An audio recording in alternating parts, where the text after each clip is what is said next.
This is Bleav in Buckeyes. I'm BryantBrowning with All-American cornerback Chimdi Chekwa. We got some more spring ball to get into, breakdown. We got scrimmages. We got students on campus watching practice, man. What's going on, Chim? How you doing over there, man? What's up, man? Yeah, spring football is getting closer to the end, and that means there's been enough sample size that you can actually start talking about, okay, who's actually standing out in spring? Yep. Is there players emerging in certain positions?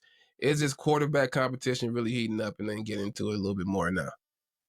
Yeah, for sure. Because now, like I said, now once practice kind of opens up, people get to watch it a little bit more. I don't think they had the whole practice there the whole day, but you kind of started hearing some reports, right? Like, oh, these guys are looking good. This guy's looking good. This guy made some plays today. This guy didn't quite make some plays. And obviously, it's spring. It's early. You're supposed to be practicing. You're supposed to be going out there and kind of pushing it to the edge and make mistakes so you can learn from them and things of that nature. But it is kind of interesting to say that, going into this, we know it's a quarterback competition. At any school, whenever there's quarterback competition, it's a big spring, right? When you don't already know who your guy is, it's a little bit more to it because you're trying to figure it out, right? And everything is kind of being criticized. And we know this past weekend, Lincoln Kienholz went out there and he had a pretty strong performance compared to Julian and Sayin, who just kind of had, seems like more of just a so-so performance. And then after that, to kind of make you, let you know that the competition is still alive. Coach Day makes a statement that the quarterbacks are running essentially neck and neck right now. Yeah. So, Chim, what are your thoughts about the quarterback competition? Do you think it's really a neck and neck thing? Real quick, you call him Kienholz or Kienholz? What you call him? I'm gonna butcher a name, bro. That's like my claim to fame. I am going to butcher a name. So, let's call him Lincoln. Neck and neck. And what is, so to me, just to give people perspective, spring football, you got two young guys. Actually, let me take a step back. You got three young guys, a couple guys who've been in the program. I would say, Sayin's been in the program for at least one full calendar year at this point. Kienholz has been in the program for about a year and a half or a little bit more at this point. And then Tavion St. Clair has been in the program for a few months. Right. So these guys are in a position where they are continuing to grow. They are getting better. They're developing as college football quarterbacks. The only interesting thing about it is they need to develop really fast because the season comes and then they got to play Texas week 1. Yeah. Right. So from angry Texas team. Yeah. So from Dave's perspective, he has to measure, who's playing better now, and also how fast are they improving, because they're not at their peak or they're not at the place where you expect them to get to. But, it was good to see some of those passes that Kienholz was able to make down the field. To me, he's always thrown a really, really nice deep ball. Like just a really pretty deep ball, good ball placement, nice touch. His challenge was always going to be everything else, right? Being able to read the defense and deliver a strike across the middle, find a check down or whatever. So, but it was good to see him make some plays. According to Coach Day, they're still neck and neck. My question to you is, no matter how they perform, let's say Kienholz was just playing much better than Sayin, or Sayin was playing much better than Kienholz. When they asked Ryan Day about the QB competition, how do you anticipate his response would be this spring? I mean, he has to say it like they're neck and neck, right? But at the same time, I think Coach Day has shown, over the last several years that, when he says it's competition for a position, even if in his heart of hearts he has his mind made up, it feels like it's competition for that position. And obviously in these times when a guy could not like how things went in the spring and jump right into the portal, right? Yeah. Or he could get into the season, don't like how things are going, say, I'm going to sit out and I'll enter the portal, once things open up. It's kind of important to do that, right? Because if you got the competition going, right, and you're getting coached hard and everyone's kind of making, taking a look at how you are performing, how you're progressing, how you're improving, it keeps you locked in, right? And first of all, it should bring the best out you. And if it don't bring the best out you, then you're probably in the wrong spot anyway. Because once you got there on Saturdays, there's going to be a whole bunch of additional pressure kind of coming in, and then we kind of see who you are already up front. But while you're improving, it just kind of goes to show that, you just kind of stay in the mix and kind of keep getting better, and then you could actually have an opportunity to win that position. Yeah, We that's know why. that Lincoln. I'm sorry. No, I was gonna say that's why with these two guys, to me, the competition isn't Kienholz versus Sayin in their position. Like to me, McCord and Devin Brown were competing against each other because they had been in the program for a little bit. They were competing against each other. And McCord had been in the program for like, 2-3 years at that point. These guys are so young to me that the competition is between themselves today and themselves tomorrow, and themselves again, right? Every day they're competing on who can develop and really command the offense, lead the offense, understand the situation, go through the reads, identify what they see from the defense, and make the right play every time with confidence, with good accuracy, because that's the guy who, when we line up against Texas, and I don't know how the rest of the season goes, but at least the first week when we line up against Texas, I need a guy who can win me that football game. When it's 2 minutes before half, when it's 2 minutes at the end of the game, I know he's going to be at the lineup, call the play, identify the right guy to go to. And I still got Jeremiah Smith on the outside. I still got Carnell Tate and a bunch of other 5-star level talented type receivers out there and running backs who can catch the ball out of the backfield. So I know I got everything else around them. I just need to make sure that guy can go out there and do it. So to me, they continue to compete against themselves. So I think for Coach Day, he's probably as sincere in that is neck and neck. But I do think that, like you said, like you want the competition. One, because you want a guy to feel like he's competing, so he has to enter the transfer portal. And two, because competition is what ultimately is going to lead everybody to improving and getting better. So it's good that those guys are competing, those guys are learning, they're growing. I got a feeling about Kienholz, and not necessarily, I won't say that he's gonna win it, but the way I view him, he was a 3-sport athlete in high school. I think it was football, basketball, and baseball. And he's a good athlete. Yeah. He played in South Dakota. I don't know a lot about South Dakota, but I know they don't have the level of football that you have in some of the other states, right? Right. That's a fact. That's a fact, right? And when you're a guy who plays, first of all, when you're a guy who plays multiple sports in 2025, where every kid gets individual training, all the top guys, year round, they're training with their coaches, etc. When you're playing baseball, basketball, you just don't get as much of the one-on-one development. And then when you're playing in South Dakota, I'm not no knock to any South Dakota Buckeye fans out there. It just ain't the same level of competition. So to me, I don't care what it started. I don't know if he was a 3-star or 4-star guy. He was always going to be a guy who had to get to college and continue to develop. Probably a little bit more than, some of these 5-star quarterbacks who come out of Florida or California or Alabama or Georgia, et cetera. So he's learning right now, and he's going to develop fast, and Sayin at the same way because he's also young. He's learning a lot. I view him as a guy who probably is a little bit more polished coming in. But now that they're here, I mean, the competition is alive and well, so I'm interested to see how this continues to play out.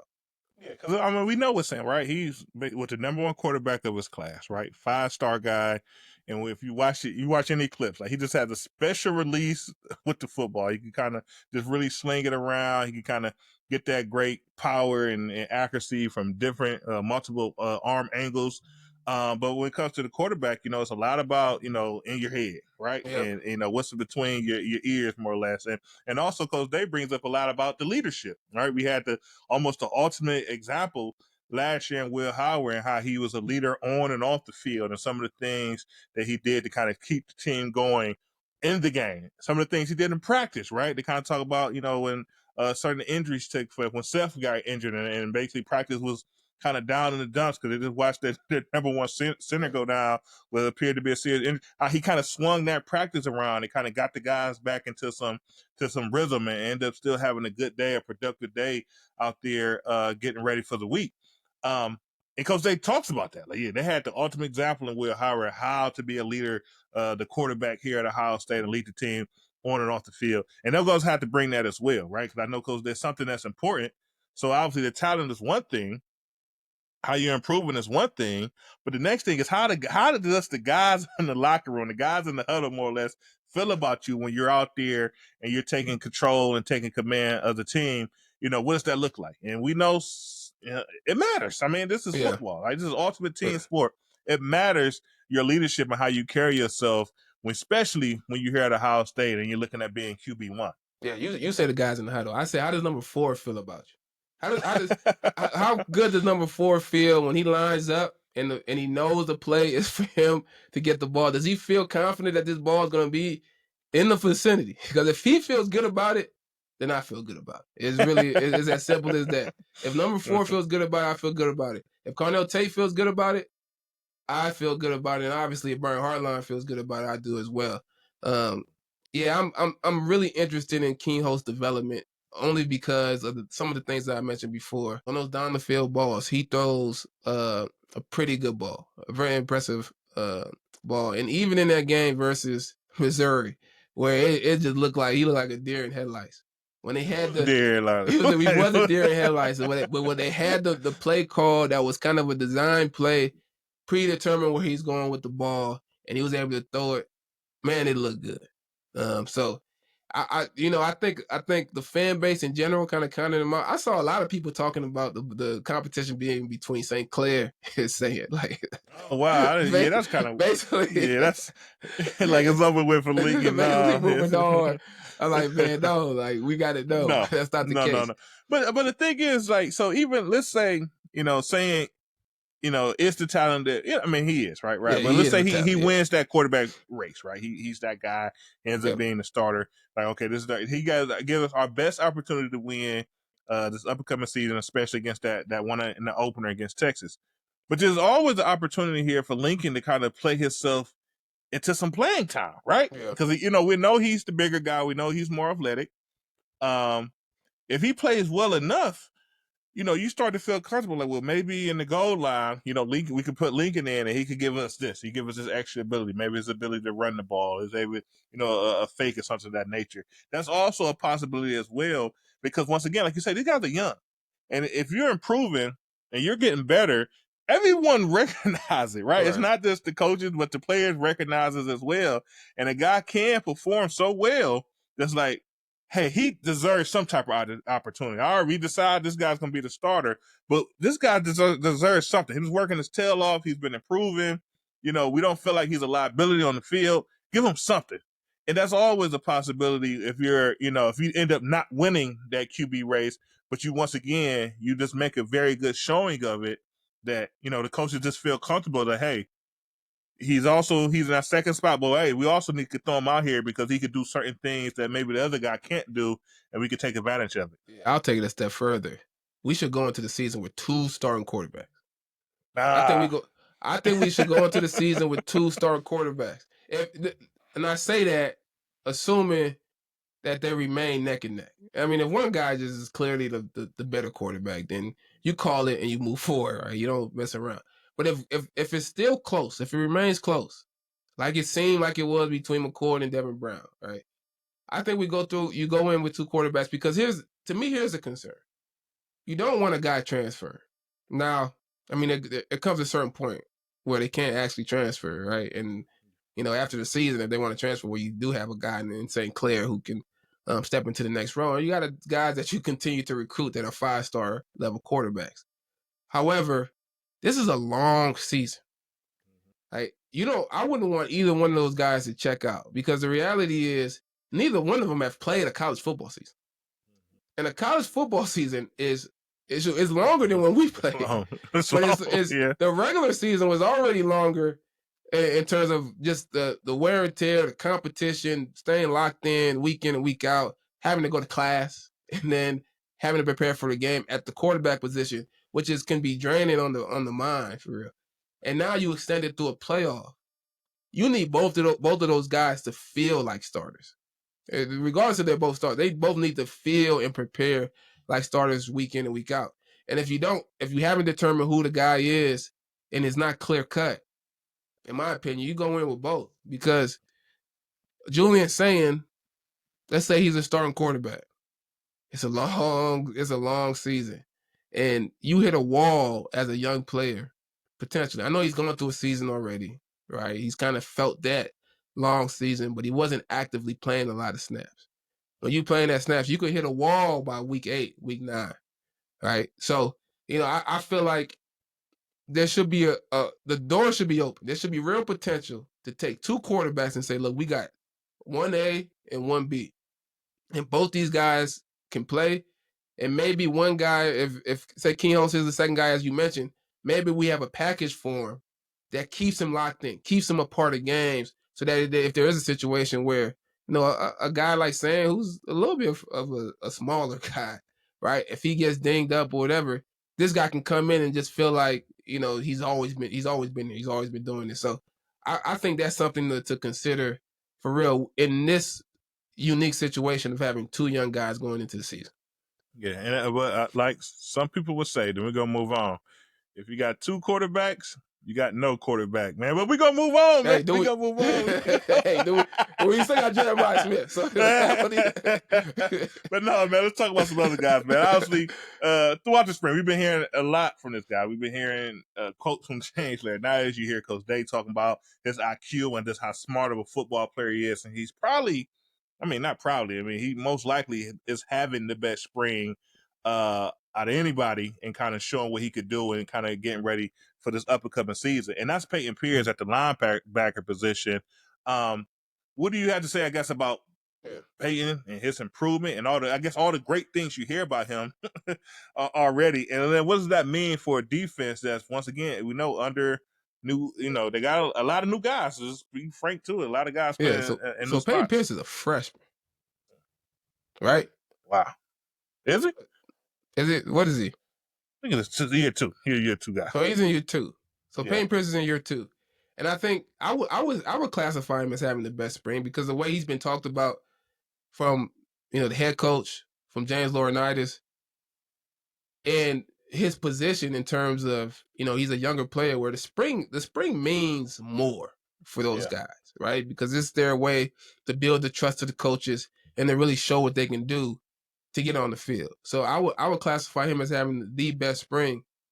And the D coordinator, Matt Patricia, has mentioned him as well. When you get that type of mention from all the coaches, you're clearly doing something in this short window in spring to get everybody's attention, and you're playing yourself onto the field. And you say, okay, how can this guy play himself onto the field when we already have every linebacker position set? Yeah. When there's a certain level of play, especially when you're young, that you put yourself in position to get on the field. I don't know. They'll figure it out. The coaches will figure it out. They'll make way for you just because they want you to get those reps because they don't want to stunt that development. So he's played himself onto the field. And obviously we got some really good linebackers in Arvell Reese, Sonny Styles, very versatile players. So potentially, it gives Matt Patricia more weapons to move around and more pieces to move around to use for that defense. Yeah, that's for sure. Yeah, so confirm Payton Pierce, he is in year 2. But I think the biggest thing, like you say, is that these guys can move around. And we already heard Sherfield kind of get some quotes talking about seeing Arvell Reese on the edge and the challenges he brings just due to him being this, a solid size, but being this really quick and really fast off the ball. So if Pierce is stepping up and earning that position, you feel a little bit more comfortable maybe putting Payton on the field in that linebacker position. And then you have Sonny Styles out there backing you up. And then you could pick your dream. Our dream comes true. Arvell Reese gets on the edge and some of those passing downs. And you already got CJ Hicks on there. That maybe you put Caden Curry on the inside. Figure out who else you want to put in that inside position. But that's a lot of speed to kind of deal with, some known passing situations, right? We won first and second down. We got you in third and long. We know you need to pass it. A lot of havoc that those guys could bring just due to the speed and the athleticism that they bring coming on the field. But that all happens because Payton Pierce has shown that he can kind of step in and fit in that role. Last year we couldn't do that, right? A linebacker was kind of, we didn't have that much versatility. We had a young Arvell Reese. We had Sonny Styles learning a new position. So we couldn't do all that. But this year we might have the opportunity if we got more linebackers to once again mix it up, make things a little crazy. Listen, Auburn Reese, if you ever see this podcast, if you ever get to listen to this, go to the coaches and say, look, we got some great linebackers. In certain situations, put me on the edge, please. And the reason why, part of the reason why I want to see it because I think he can do it. I've watched him enough, and I see his body type. He's a tall blooded man. I seen him on the edge. Like, he's a problem. Yeah.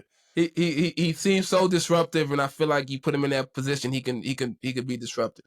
But the second reason is if you can go out there and you can pass rush, man, you get paid. It's just it's a simple math. The guy who lines up in the position to impact the game the most gets the most money. It's as simple as that.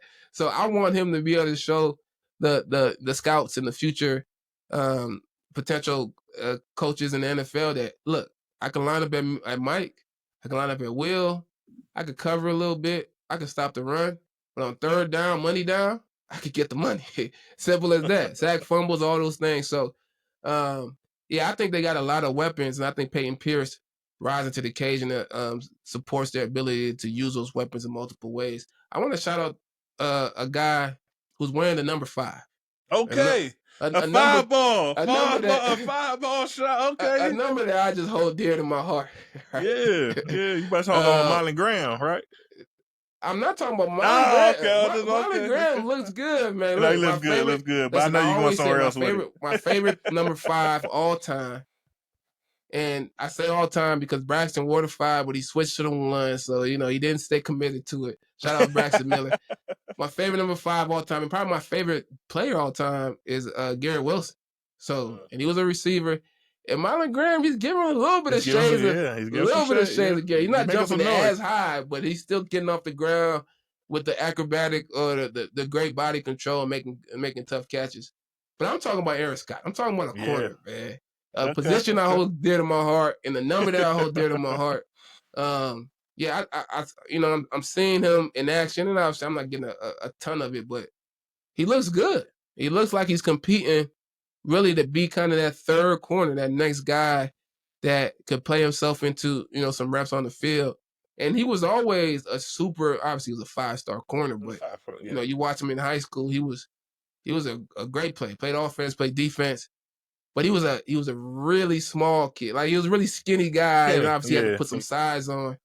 And I mean, he's looking really good. So I always tell people, you put the 5 on, your floor is special. Like, the minimum you gonna reach, as long as you stay healthy, it's gonna be special.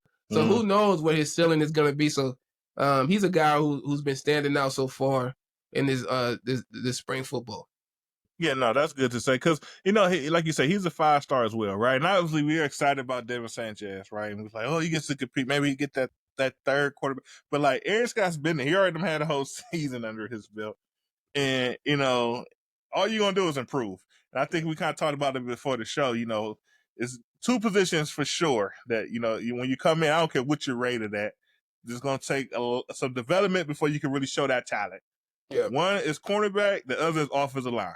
And, it kind of takes you a little bit sometimes to kind of get the hang of it. It looks like Scott is really getting the hang of it, what you're hearing about him competing against Jeremiah Smith and being competitive and making himself, tough, a tough one out there to make a play against, which you want to do, right? You're a corner. You want to be pesky, right? And I would say that Devin Sanchez is a summer away. Like, he's really a high school senior. Like, I know, a guy comes in early and he has the size and everything now, but you still need the feel. Like, corner is not like receiver where, there's a lot more that you got to deal with because you're adjusting to a different speed, a different tempo, way more coverages that you got to play, different, things that you got to remember, and so in terms of technique. And then also the margin of error is so much smaller now. Like it's, you could be in good position and still not have a chance at getting the ball out versus a guy like Jeremiah Smith versus a Cardinal Tate. And then you got to figure out, okay, what do I need to do to be able to get to the hands to actually get the ball out? Where in high school, if I was even close to being in position, I just grab the guy and sling him to the ground and it's an incomplete pass. So he still has to get the feel But it feels good to also see, a guy number 5. Like as long as he's committed to the 5, what I'm saying, as long as he's committed to that number 5 number, I think he has a great opportunity. I like to see Bryce West as well, who I think has a ton of talent. Which like you mentioned, 5-star corners from guys in year 2, right? Yeah, right, which is always kind of funny. But those 2 guys, a lot of talent. And I think there's guys that can definitely help this defense this year. Yeah, that's for sure. Yeah, so I mean, obviously we kind of talk about the guys that's doing well. Coach Day did mention that, I guess, and it kind of makes sense. This is literally probably the youngest unit on the team, and them needing to improve and kind of show what they could do. And that's that D tackle position for Ohio State. Obviously, I think right now in that one spot, you kind of got McDonald in the nose spot. Then you kind of got Edric Houston, who came on late last season at that 3-tech spot. But you obviously got some other guys in there, Will Smith Jr. competing in there at the D tackle position, along with some, be frank, there's other young guys. So it kind of makes sense. But we're kind of watching them in this final week of spring as we get ready to gear up for the spring game this weekend on this improvement, right? Obviously, this is not a real game, right? But you just need to keep improving, kind of show what you could do, so you get a little bit more confidence about your ability comes fall, because you just only get so many opportunities before it's live and it's real. Yeah, I know initially that was one of the positions that we were kind of unsure about, but I was still kind of confident. Like you got some talented young guys. They're gonna step up, and they probably still will. I know Caden McDonald. We've seen him in games last season.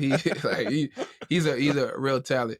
But it's definitely one of those positions that are key, are foundational parts of the defense. And things can get away from you very, very fast if it's not one where you have a couple of guys that you feel solid about, that every player are going to be able to clog up those holes and make those plays. So we're going to continue to just watch and see how those guys develop. Yeah, that's right. And then we got a few commits to announce. CJ Sana out of Ola Chandri, linebacker, 6 feet, big linebacker, like 6'4", 220, 230, big linebacker, commits to Ohio State. And then we got to talk about Matty G. He got that safety role, and he's kind of lining it up when it comes to recruiting. He got 2 commits so far, Simeon Caldwell out of Jacksonville, Florida, and then also Blaine Bradford, who's actually out of Louisiana, had him commit as well. And then we got the number 1 safety in the nation. He's kind of speaking high about Ohio State as well. So, I mean, Matty, he's doing the job, right? Shout out to Matty G. It's also kind of the Caleb Downs effect as well. Because safety is one of those positions where, I mean, you could be a great safety, highly touted guy, but it's not like the position that gets the most attention, right? You don't have a ton of superstar level safeties, really, right? And Caleb Downs is, right? He's a superstar. So, a young safety, number 1 player in the state of Louisiana, who do you want to be? Like, who do you want to be for your future? I want to be it'll benefit you to come to Ohio State and develop and be the next Caleb Downs. So shout out to Matty G being able to deliver the message and recruit the guys. And shout out to guys like Caleb and other safeties being able to get those guys here, because those guys are important. If you're a young player, you're seeing yourself in them to be able to be the next one of those guys. So those are big time for sure. Yeah, that's for sure. And that's our show for today. Obviously, we got the spring game this weekend, like we mentioned. We'll be there. If you see us, say what's up. We got kind of get a little bit more of our opportunity to lay our eyes on our guys. I think it's going to do kind of like a game or so, some of the sort. We'll see what they give us. But obviously, you get to see how people move. You get to see what some of the guys could do. And hopefully we could maybe see a quarterback throw a touchdown or 2. So we can just feel, but whoever throws us, we can just feel good about the unit. Touchdown makes everyone feel happy and get the crowd up.